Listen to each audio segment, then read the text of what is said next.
Presiden Prabowo Subianto mengumbar janji-janji yang ditargetkan akan direalisasikan oleh pemerintahannya saat ini. Mulai dari isu kelaparan, edukasi, birokrasi, agraria, hingga penuntasan kasus Marsina. Hal itu Prabowo sampaikan dalam orasinya pada peringatan Hari Buruh Internasional di Monas, Jakarta Pusat pada Kamis 1 Mei 2025. Pertama, Prabowo berjanji akan mengentaskan kelaparan, menggratiskan sekolah, hingga memperbaiki layanan kesehatan. Dan kedua, terkait mengentaskan korupsi. Pemerintah yang saya pimpin akan bekerja sekeras-kerasnya untuk menghilangkan kemiskinan dari bumi Indonesia.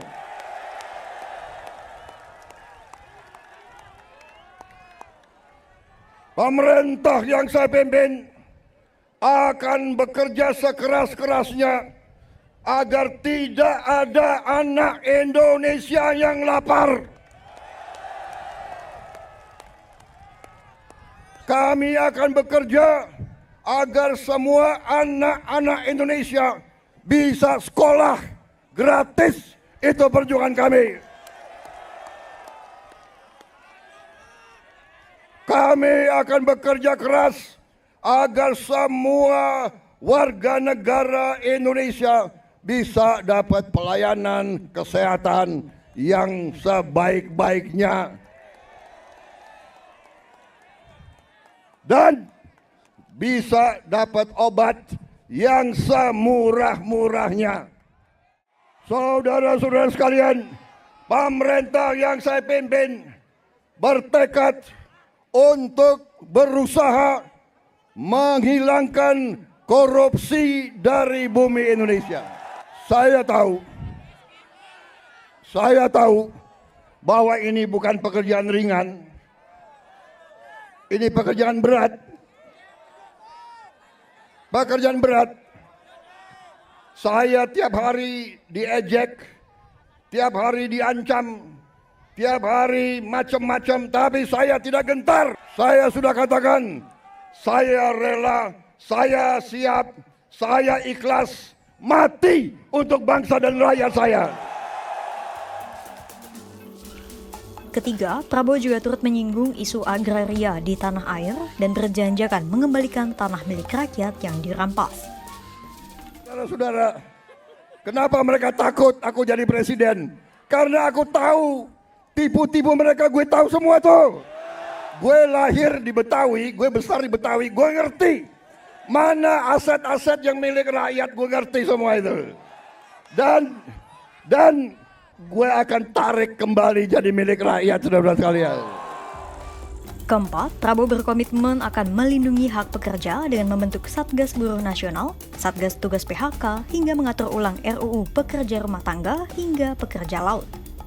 Saya akan membentuk segera Dewan Kesejahteraan Buruh Nasional yang akan terdiri dari semua tokoh-tokoh pimpinan buruh seluruh Indonesia.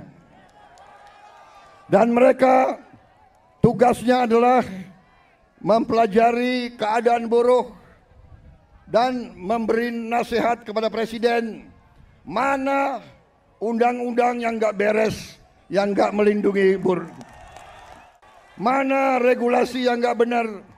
Mereka memberi masukan ke saya dan segera akan kita perbaiki, saudara-saudara sekalian.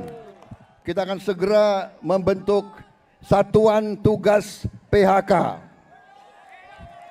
Kita tidak akan membiarkan rakyat kita tidak akan biarkan pekerja-pekerja di PHK-kan seenaknya. Saudara-saudara sekalian, juga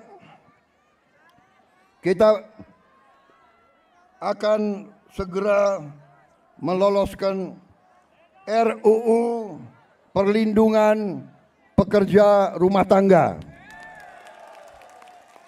Wakil Ketua DPR yang hadir, Pak Dasko, Pak Sufmi melapor ke saya, minggu depan RUU ini segera akan mulai dibahas.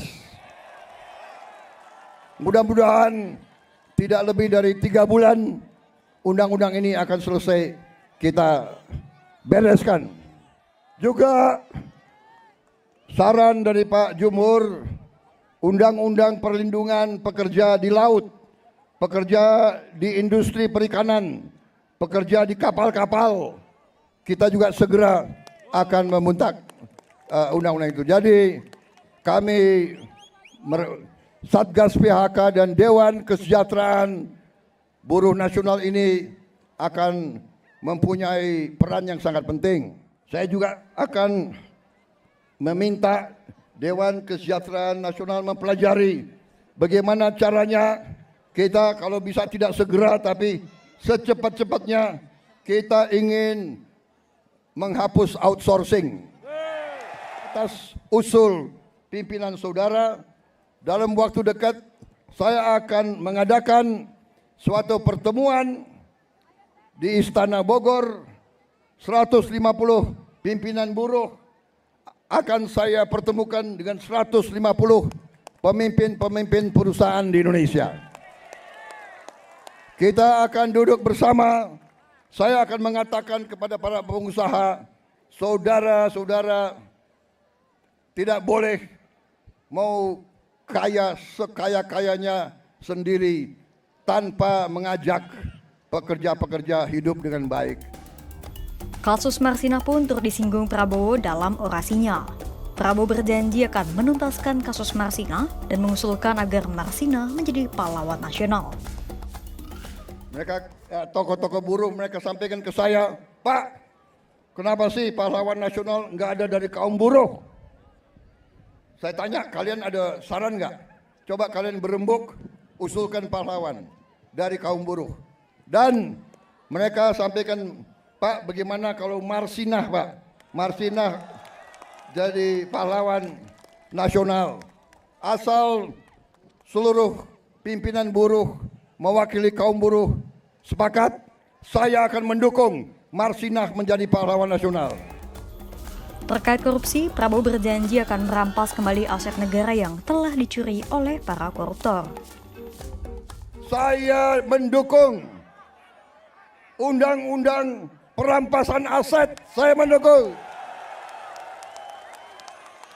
Enak aja, udah nyolong, nggak mau kembalikan aset, gue tarik aja deh itu. Setuju? Bagaimana kita teruskan? Kita teruskan perlawanan terhadap koruptor. Dan terakhir, soal penerapan besaran pajak, Prabowo sempat menyebut bahwa orang yang berpenghasilan rendah sepatutnya tak membayar pajak. Meski demikian, ia kemudian melanjutkan dengan nada gurauan agar para pekerja upah rendah turut membayar pajak meski tak sebesar orang berpenghasilan tinggi. Ya, saya akan pelajari kembali masalah pajak. Pajak yang besar untuk orang yang penghasilannya besar. Lo orang gajinya nggak besar, jadi ngapain dipajak? Tapi kalau pajaknya sedikit-sedikit boleh dong? Boleh ya? Ya kalau pajaknya nggak terlalu besar boleh ya? Ya bayar deh dikit-dikit deh. Jangan progresif. Ya itu nanti tugasnya Dewan Kesejahteraan Buruh Nasional.